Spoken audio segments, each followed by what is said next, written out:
So let's turn now to the CTA, and federal funding for the CTA is on the line once again. The Trump administration just issued an ultimatum last night saying the agency needs to improve safety or risk losing money. All this after that horrifying attack where a man set a woman on fire aboard an L train. So what could this funding threat mean for people who rely on public transit? Charlie Wojciechowski has reaction from riders tonight. An horrific incident that attracted national attention. Arson just occurred, 124 Westlake at the Blue Line. Do you have any eyes over there for the female that was possibly set on fire? A 26-year-old woman set on fire on a CTA Blue Line train.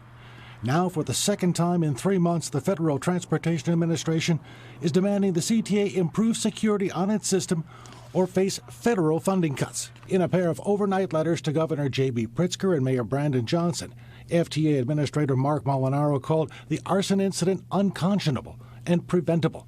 You know, I don't need a letter from the Trump administration to tell me what my priorities are, because we've already made them clear what our priorities are. Mayor Johnson has said time and again that his priority is safety. But the administration is now issuing a special directive ordering the CTA to update its safety plans and identify ways they can be improved in the next 2 weeks.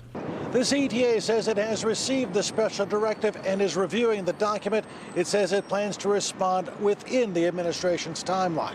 Recent studies show violent crime is increasing on the CTA, rising to its highest level since the pandemic.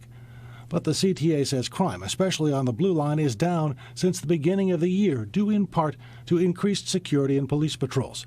Still, riders like Elisa Quiroa say they don't feel safe. You want where you're going to feel safe. You never want to feel scared. And then being a girl and being young, it's scary not having anyone with me and going by myself. Governor Pritzker also objected to the letter from the Trump administration, while pointing to the recently passed public transit bill as evidence that Chicago and Illinois are making progress toward improving safety.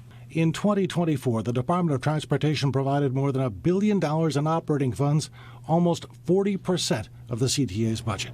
In the Loop, Charlie Wojciechowski, NBC 5 News.